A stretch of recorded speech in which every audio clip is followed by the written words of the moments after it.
நம்பிக்கை எல்லாமே வசனம். அதனால வந்து ஆண்டவர் இந்த வசனம் எவ்வளவு முக்கியம், இதை எப்படிலாம் உபயோகப்படுத்தலாம் அப்படின்ட்டு நம்ம மத்தியில் நம்மளுக்கு சொல்லித்தரதுக்கும் நம்மளுக்கு ஆடியோ கொடுக்கறதுக்கும் ஒரு சகோதரர்கள் வந்திருக்கிறார்கள். அதெல்லாம் கடைசியாக அறிமுகப்படுத்துவோம். ஏன்னா பைபிள் சொசைட்டி ஆஃப் இந்தியாலையும் அதே மாதிரி ஃபெய்த் கம்ஸ் பை ஹியரிங் இருக்கிற தரிசனம் அப்படின்னு பார்த்தோம்னா ரொம்ப ஒண்ணுதான். ஆண்டவருடைய வசனம் எல்லாருக்கும் போய் கிடைக்க வேண்டும், அவர்கள் போய் சேர வேண்டும். ஆண்டவருடைய வசனத்தை தெரிந்து கொள்வது ஒன்று, அதை புரிந்து கொள்வது இன்னொன்று இல்லையா? தெரிந்து கொள்வது நிறைய தெரிந்து கொள்ளலாம், கமெண்ட்ரி வாசிக்கலாம், டிக்ஷனரி வாசிக்கலாம், இதான் தெரியறதுக்கு நிறைய வாய்ப்பு இருக்கணும். புரிந்து கொள்வது என்பது இந்த மாதிரி கூடுகை இல்லையா? நம்ம கூடி வந்து கேள்வி கேட்டு நாம் கற்றுக்கொள்ள வேண்டும். அதனாலதான் புரிந்து கொள்வதற்கு இந்த மாதிரி எப்படி பிரயோஜனமாக இருக்கும் அப்படி என்பதை சில காரியத்தெல்லாம் நம்ம கற்றுக்கொள்ள இருக்கிறோம். அதுக்கு முன்பதாக வசனத்துல இருந்து 1-2 காரியத்தை நான் சொல்லிவிட்டு நான் செல்ல இருக்கிறேன். நேற்று தினம் வந்து என்ன நம்ம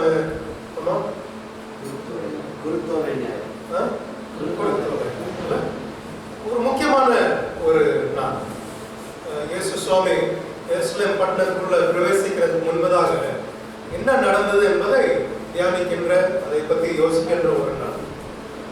பொதுவாக நம்ம கேட்கிற செய்தி எப்படி வரும்னா, அங்க வந்து தாழ்மையை பத்தி பேசுவோம் இல்லையா? தாழ்மையை பத்தி பேசுவோம். இயேசு சுவாமி வந்து குதிரையில வரல, ஒட்டகத்துல வரல, கழுதையில வரல. அதுக்கு என்ன காரணம்? தாழ்மை அப்படின்றது ஒரு முக்கியமாக ஒரு கருத்தை நம்ம அந்த இடத்துல கற்றுக்கொள்ளுகிறோம். அடுத்ததாக நீங்க நேற்று கேட்டிருப்பீங்க, நான் உங்கள்கிட்ட கேட்கணும், என்ன கேட்டீங்க இல்லையா? அடுத்ததாக நம்ம வந்து என்ன அதுல இருந்து கற்றுக்கொள்வது என்ன? It was not a political propaganda, it was not political.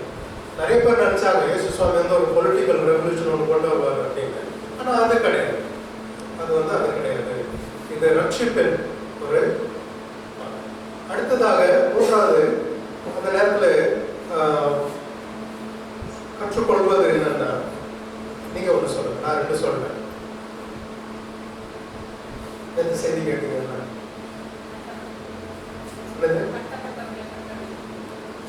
Okay, braking the spirits. நேற்று செய்தியில் அந்த ஒரு காரியம் சொல்லுங்க, என்னத்தை கேட்டீங்க?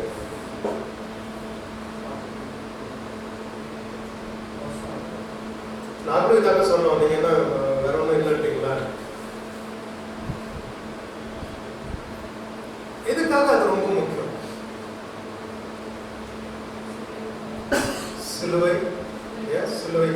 சிலுவை நோக்கி செல்வது முக்கியமான கருத்து. அவருக்கு அந்த நேரத்தில் எல்லாம் இதெல்லாம் இருந்தாலும் சிலுவை நோக்கி அவர் சென்று கொண்டிருப்பது உண்டு. ராஜா, எருசலேமுக்கு வருகிற ராஜா, இந்த காரியத்தெல்லாம் நாம் கற்றுக்கொள்றோம். ஆனா அதுக்கு முக்கியமான சில காரியத்தை நாம் தெரிந்து கொள்ள வேண்டும். அப்படின்னா அறிந்து கொள்ள வேண்டும் என்றால் சக்கரையா தீர்க்கதரிசிக்கு நம்ம கையில போக வேண்டும். ஏன்? அவர் அங்க ஒரு தீர்க்க தரிசனம் சொல்றாரு. சக்கரையா 9வது அதிகாரம் 9வது வசனத்துல நம்ம அதை வாசிக்கிறோம். அங்க நடக்கிற சம்பவம் என்ன அப்படின்னு நீங்க பாத்தீங்கன்னா, இஸ்ரவேல் மக்கள் வந்து பாபிலோன்ல 70 வருஷம் அடிமைத்தனத்துல இருந்துட்டு திரும்பமாக எருசலேம் வருகிறார். எத்தனை வருஷம்? 70 வருஷம். 70 வருஷம் பாபிலோன்ல பட்டணத்துல அங்க போய் அடிமைத்தனத்துல இருந்துட்டு திரும்பமாக எருசலேமுக்கு வருகிறார். எருசலேம்ல வந்து அங்க இருக்கிற அந்த சூழ்நிலையை பார்த்தோம்னா அவங்க எல்லாமே சோர்ந்து போயிட்டாங்க. 3-4 வருஷத்துக்கு அப்புறம் அந்த யுத்தம் நடக்குது யுக்ரைன்ல முடிச்சிட்டு சிலர் அந்த யுத்தத்துக்கு அப்புறம் திருப்பி வந்து பாக்குறார்கள். அவங்க சொல்றது என்ன தெரியுமா? இந்த காட்சியை பார்க்கறதுக்கு நாங்களும் சாகிறது மேல் அப்படின்றாங்க. சரிங்களா?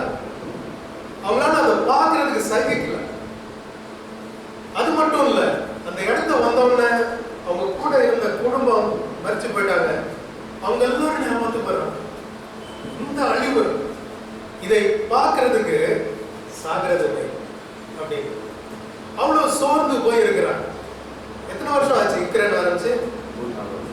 3-4 வருஷத்துலயே இருந்ததுன்னா 70 வருஷம். யோசித்து பாருங்க.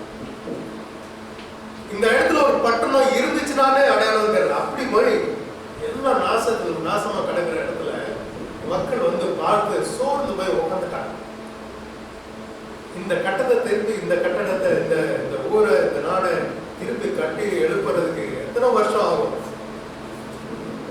இவ்வளவு நாசமா ஆயிடுச்சு, இவ்வளவு மோசமா போயிடுச்சு அப்படின்னு நம்பிக்கை இழந்து, பலன் இழந்து சோர்ந்து போய் உட்காந்துட்டாங்க. அந்த நேரத்துல தான் சக்கரை என்ன சொல்ற, வாஸ்து பாருங்க.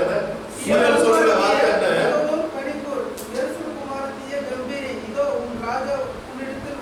அந்த நேரத்துல சொல்லுகிற வசனம் புரியுதுங்களா? நாடே சோர்ந்து போய் உட்கார்ந்து இருக்கிறது, நம்பிக்கை இழந்திருக்கிறது.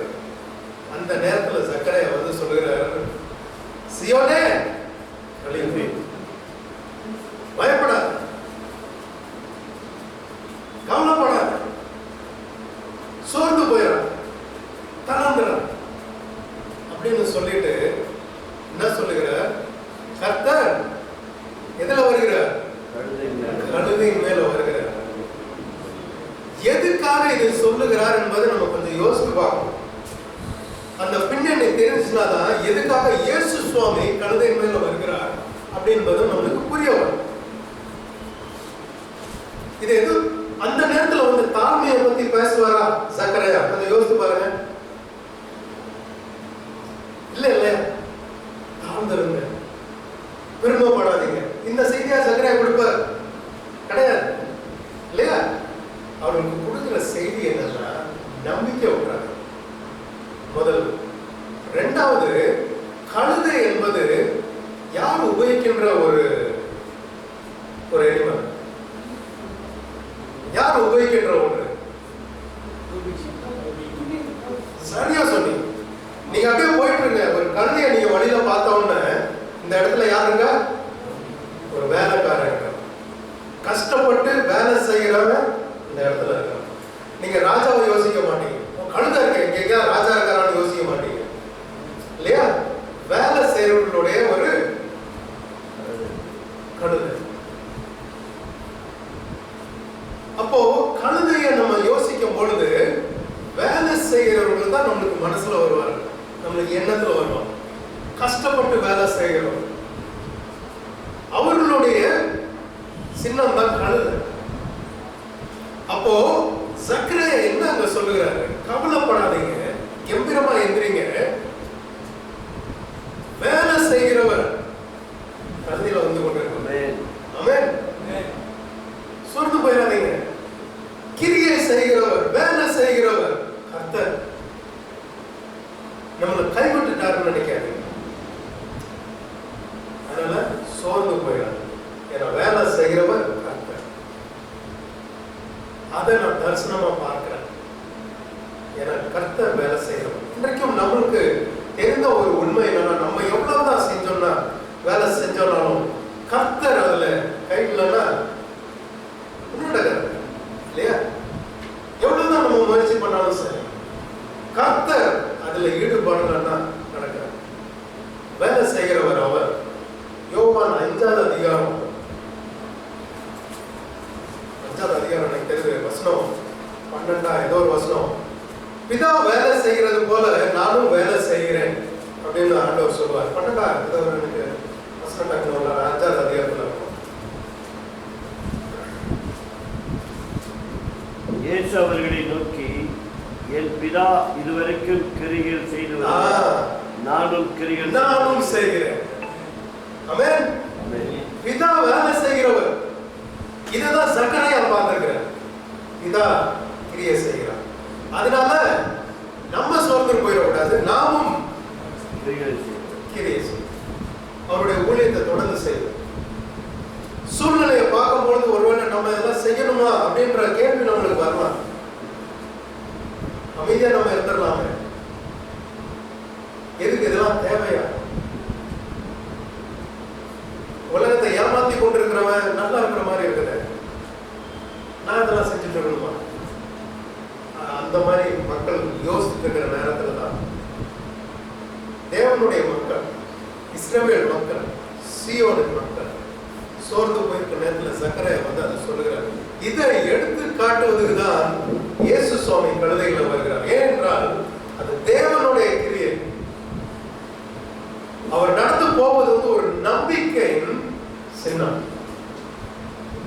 அதனாலதான் அதை பார்த்த உடனே யாரெல்லாம் வர தெரியுமா? இஸ்ரவேல் மக்களுக்கு கூட அது சரியா புரியல. ஆனா கிரேக்கர்கள் மற்றவர்கள் வந்து இயேசுவாமியை பார்க்கணும் அப்படின்னு வராங்க. நீங்க அந்த அதிகாரத்தை 12வது அதிகாரத்தை வாசித்து பாருங்க, அதுல உங்களுக்கு தெரியும். யூத மக்கள் இல்ல, மற்றவர்கள் வந்து இயேசுவாமியை சந்திக்கணும் அப்படின்னு வருகிறாங்க. ஏன் அப்படின்னா அவர்களுக்கு அந்த செய்தி என்னன்னு புரிகிறது. இதுல நம்பிக்கை, தேவனுடைய காரியம் என்பது அவர்களுக்கு தெரிகிறது. புரியுதுங்களா? ஆனா இஸ்ரேல் மக்களுக்கு புரியல. அதனாலதான் அந்த இஸ்ரேலை பார்த்தோம்னா அவர் கண்ணீர் விட்டுறாரு, அழுதுறாரு. இவ்வளவு சொல்லி இதெல்லாம் பாடி தீர்க்கதரிசிகள்லாம் சொல்லி இதெல்லாம் நடந்து உனக்கு புரியல, நான் யாருன்றது உனக்கு தெரியல. ஆனா கிரேக்கர்கள் மற்றவர்கள் வந்து இயேசுவாமியை பார்க்கறதுக்கு ஒரு தருணம் கிடைக்குமா அப்படின்ட்டு சீஷர்கள் கேட்கிறாங்க. இன்றைக்கு தேவனுடைய செய்தியை எடுத்து சொல்வதற்கு நம்ம வந்து ஏதாவது கண்டிஷன்ஸ் போட்டோம்னா அது நடக்கும் இல்லையா? இது எல்லாருக்கும் போய் சேர வேண்டிய ஒரு செய்தி. அதனாலதான் இந்த ஊழியத்துல தேவன் நம்மை இணைத்திருக்கிறார். ஜெபம் பண்ணது போல பெரிதான ஊழியத்தை தேவன் நம்மளுக்கு கொடுத்திருக்கிறார். இது நாம எடுத்துக்கொண்டது கிடையாது, இது அவர் கொடுத்திருக்கிறார். ஏன் என்றால் இந்த தேசம், இந்த தேசத்துல அநேக இதே போல இஸ்ரவேல் மக்கள் போல நம்பிக்கை அற்று போயிருக்கிறார், சோர்ந்து போயிருக்கிறார், பலனை இழந்து போய் உட்கார்ந்திருக்கிறார். இவர்களுக்கு நம்பிக்கை கொடுக்க வேண்டும் என்றால் இந்த ஒரு செய்தி தான் முடியும், வேற எந்த செய்தியாலையும் முடியாது இல்லையா? அதனாலதான் இந்த ஊழியத்திலே தொடர்ந்து முன்னேறி செல்லும். அதுக்காக என்னென்ன வாய்ப்புகள் நம்மளுக்கு கிடைக்கிறதோ அதை நாம் எடுத்துக்கொள்ள பொழுது நம்மளுடைய ஊழியத்திலே அது பிரயோஜனமாக இருக்கும். யோவான் அதிகாரத்துல நம்ம வாசித்தோம் இல்லையா, அந்த இயேசுவாமி அந்த எருசலேமுக்குள்ள பிரவேசிக்கிறதுக்கு முன்பதாக ஒரு சம்பவம் நடக்குது. இதை நான் சொல்லி நான் முடிக்க விரும்புகிறேன். மரியாள் வந்து இயேசு சுவாமியோட பாதத்தை எதை வச்சு கழுவுறாங்க? ஒரு வெளியூர்ந்த சாதாரணது கிடையாது. அந்த நாட்களிலே அந்த மாதிரி ஒரு செட் வாங்கணும்னா அவங்க சொல்றாங்க 2 அல்லது 3 வருஷம் வேலை செஞ்சாதான் அந்த இதை வாங்க முடியும். அவ்வளவு உயர்ந்தது, சரிங்களா? ஆனா அதுல என்ன ஒரு க்ளூ நிறைய பேருக்கு தெரியாத ஒன்று என்ன தெரியுமா? அந்த பெர்ஃப்யூம் வேத ஆராய்ச்சியாளர்கள் சொல்லுவது, ஹிஸ்டோரியன்ஸ் சொல்லுகிறது, இதெல்லாம் சொல்லுகிற காரியம் என்னென்றால் சில பைபிள்ல நீங்க பாத்தீங்கன்னா ஃபுட்நோட்ஸ்லயே போட்டிருக்கோம். அது எங்க இருந்து வருகிறது தெரியுமா? இந்தியால இருந்து வருது, இல்ல நம்ம தேசத்துல வருகிறது. நான் டிரான்ஸ்லேஷன் என்னுடைய அந்த டீம் டைரக்டர்ஸ் அவங்கள்ட்டையும் நான் கேட்டேன் உண்மையா இது அப்படின்னு. அவர்களும் அதெல்லாம் பார்த்துட்டு அவர்களும் சொன்னாங்க, ஆமா இது நம்ம தேசத்துல உருவாக்கப்படுகிற ஒரு சென்ட் பர்ஃப்யூம். அப்படி என்றால் அதுக்கு ஒரு காரணம் இருக்கணும். ஏன்னா அந்த இடத்துல இயேசு சுவாமி ஒரு முக்கியமான ஒரு செய்தியை சொல்லுகிறார்.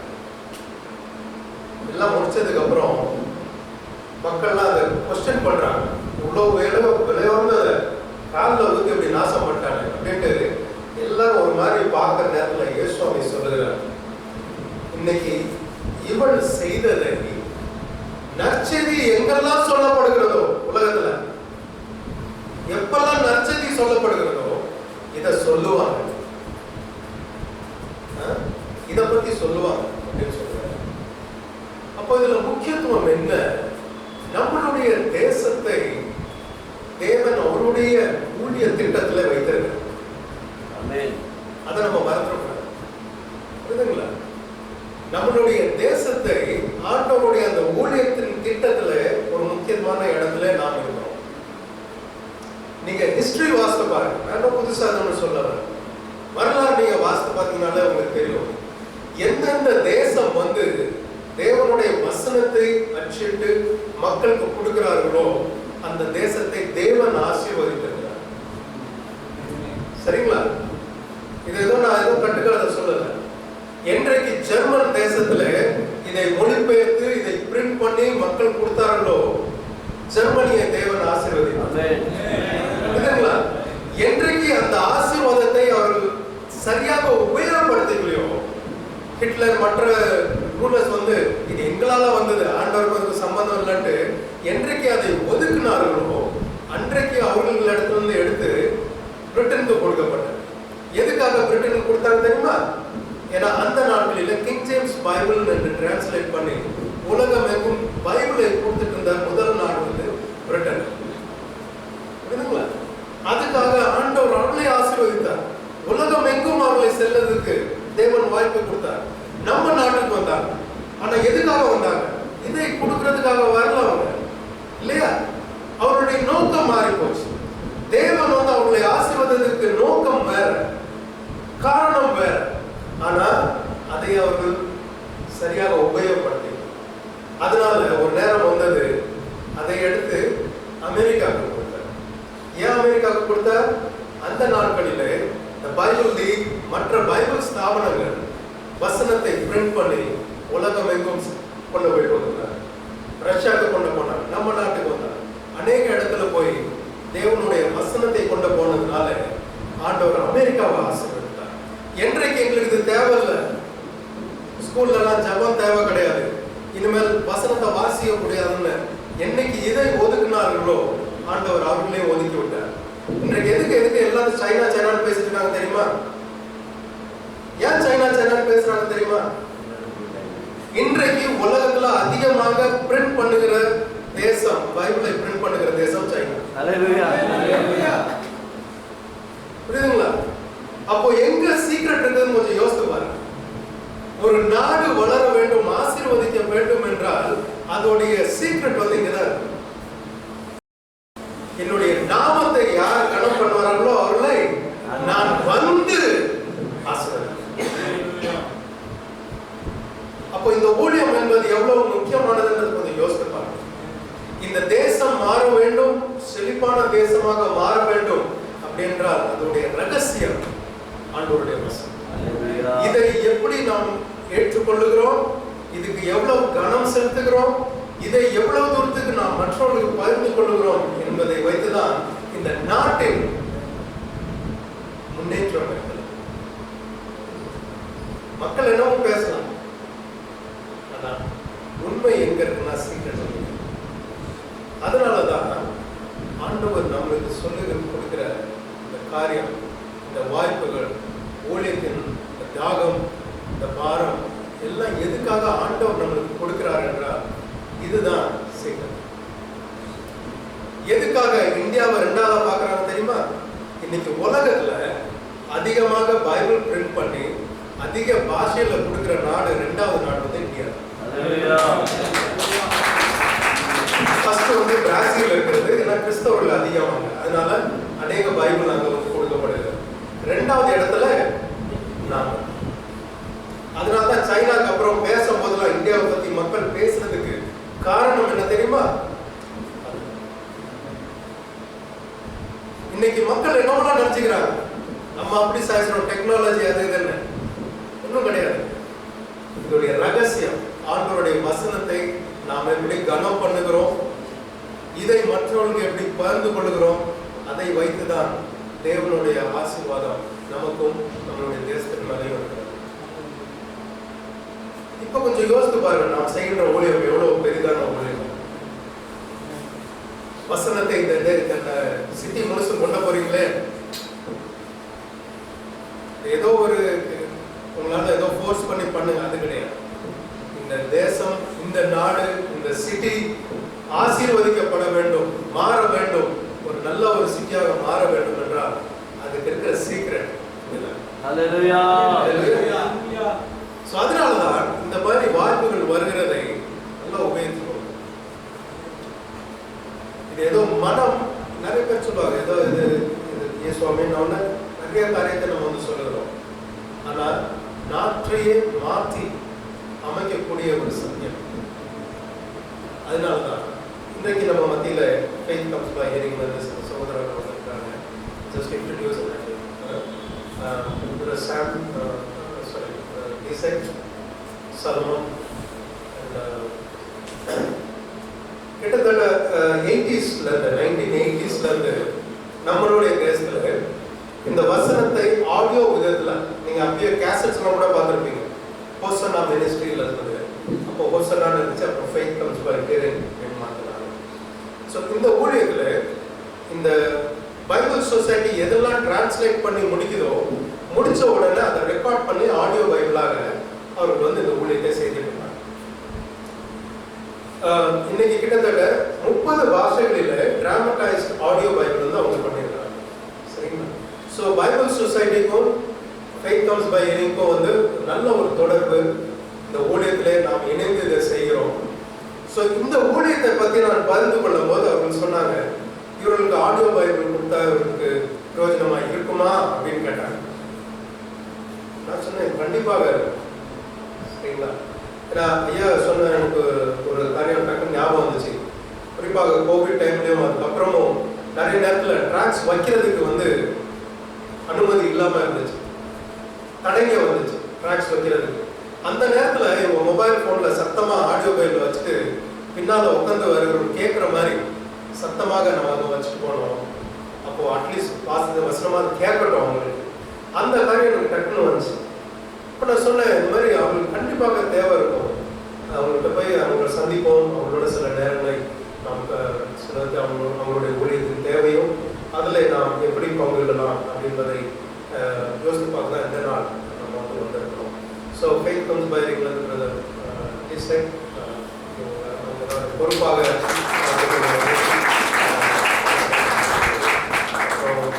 சாலமோன் அவங்க வந்து டெக்னாலஜி இந்த ஆடியோ பைபிளில் ஸோ இவர்கள்லாம் இன்னைக்கு 3 பேரும் வருவது இந்த தேவன் செய்த காரியம். எல்லாருமே ரொம்ப பிஸியாக ட்ராவல் பண்ணுகிறவர்கள், அடிக்கடி வெளியில் இருக்கிறவர்கள். ஏன்னா தேவை அதிகம். ஆனால் ஒரு ஸ்மால் டீம் அதை வச்சு எல்லாத்தையும் செய்யணுன்னும் போது கஷ்டமான நேரம் சில காரியங்கள். ஆனால் இன்னைக்கு நம்ம மத்தியில் இந்த கூடுகையை ஒரு முக்கியத்துவமாக வைத்து நம்ம மத்தியில் வைத்து வந்திருக்கிறது ரொம்ப சந்தோஷம்.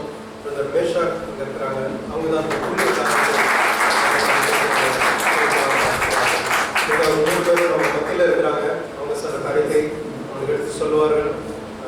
சாமியை பார்த்துக்கிறது ரொம்ப சந்தோஷம். உங்கள் நேரம் சந்திப்பதில் ரொம்ப சந்தோஷம். சொன்னது போல அவங்களுடைய வசனம் என்பது ரொம்ப முக்கியம். இதுதான் நம்மளுடைய வாழ்க்கையும் சரி, நம்மளுடைய குடும்பத்தையும் சரி, நம்ம வாழ்கிற தேசமும் சரி, பட்டணத்தையும் சரி மாற்றி அமைக்கக்கூடிய ஒரு வசனம். இதை கனம் பண்ணும்பொழுது தேவன் நம்மை கனம் பண்ணுகிறது. அதனால இந்த நாட்களிலே நாம் கூடி வந்திருக்கிறோம், இந்த நோக்கத்தில் வந்திருக்கிறோம். தொடர்ந்து இந்த கொடுகை தேவன் நம்மை ஆசீர்வதிப்பாராக. அப்புறம் இந்த கொடுக்கப்படுகிற இந்த ஆடியோ பைபிள்ஸ் நமக்கும் நம்ம குடும்பத்துக்கும் இதன் மூலமாக இன்னும் பல நீங்கள் எடுத்து செல்லும் பொழுது இந்த பட்டணத்தில் இருக்கிற அநேக உங்களுடைய வசனத்தை கேட்கறதுக்கும் புரிந்து கொள்வதற்கும் அதை நம்புறதுக்கும் விசுவாசிக்கிறதுக்கும் உதவியாக ஜெபம் பண்ணுவோமா? உங்களை அளவில்லாத நேசிக்கிற பரமபிதாவே, இந்த வேளையிலே கூடி வந்திருக்கிறது சுவாமி, இது உம்முடைய திட்டம், உம்முடைய சாத்தியம். அதுக்காக நாங்கள் உமக்கு நன்றி செலுத்துகிறோம். ஆண்டவரே, இந்த இடத்துல 12 வருடத்துக்கு மேலாக சுவாமி இந்த ஊழியத்தை இந்த பட்டணத்தில் செய்து வருகிறேன் சுவாமி. இவர்கள் மூலமாக அநேகருக்கு ஆண்டவர்களுடைய வசனம் எடுத்து சொல்வதற்கு நீங்கள் கருவியாக உபயோகப்படுத்திருக்காங்க. உமக்கு நன்றி செலுத்துகிறோம் சுவாமி.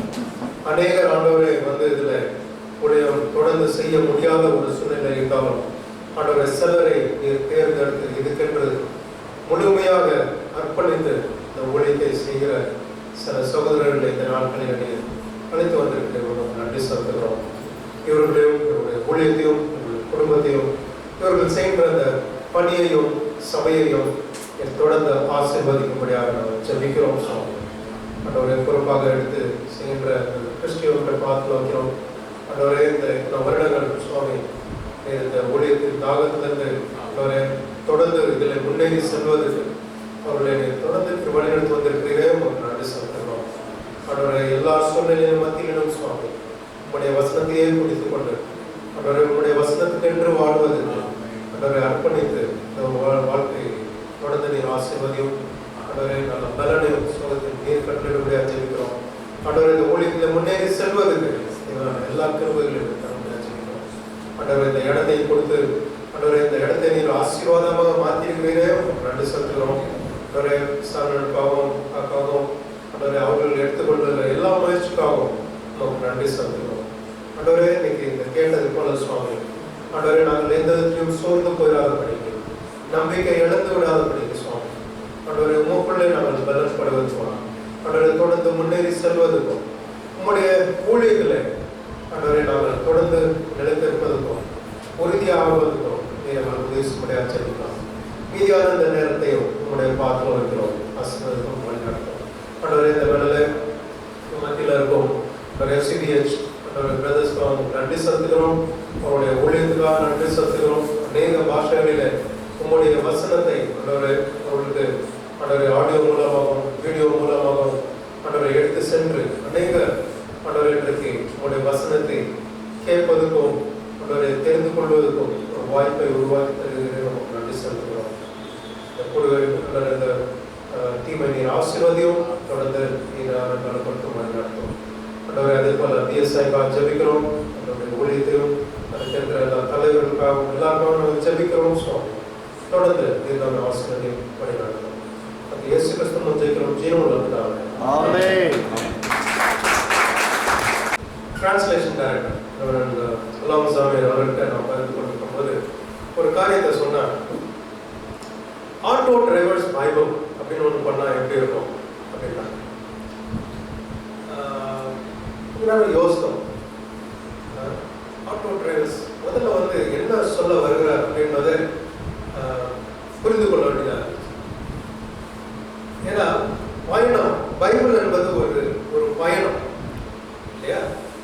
ஆட்டோ டிரைவர்ஸ் பைபிள்னு நம்ம இதுக்கு பயணத்தை வைத்து இங்கே இருக்கிற பைபிளில் இருக்கிற அநேக பயணங்களை பற்றி நம்ம வாசிக்கணும்.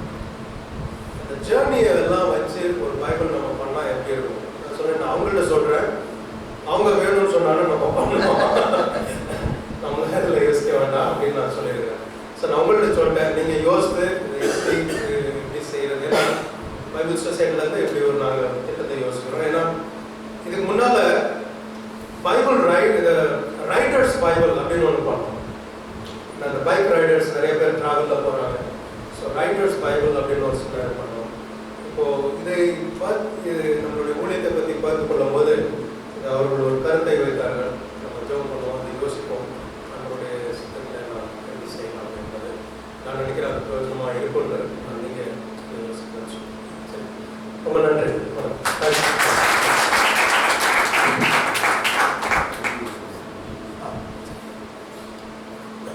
Just call the FCBS team to come forward, please.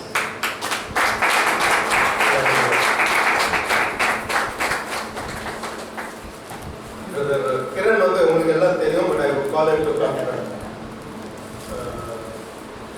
He is very much part of this.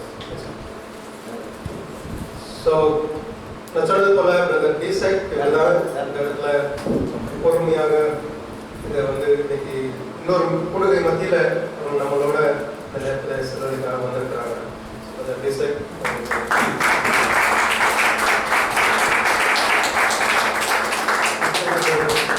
சாலமோ இங்கே நம்ம மத்தியில் வந்திருக்கிறாங்க. இவங்க தான் இந்த ஆடியோலாம் நோட் பண்ணுறது இந்த டிவைஸில், அப்புறம் அதை எக்ஸ்பிளைன் பண்ணுறது, இந்த டெக்னிக்கல் சப்போர்ட் எல்லாம் அவங்க தான் பார்த்துக்கிறாங்க.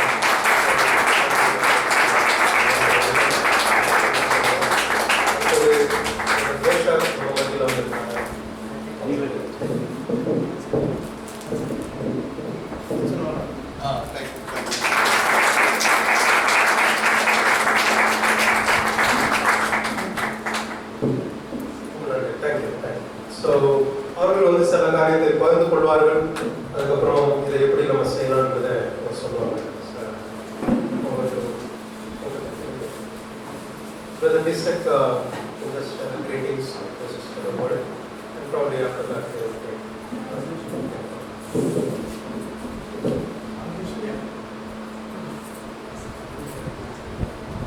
translation. Praise the Lord.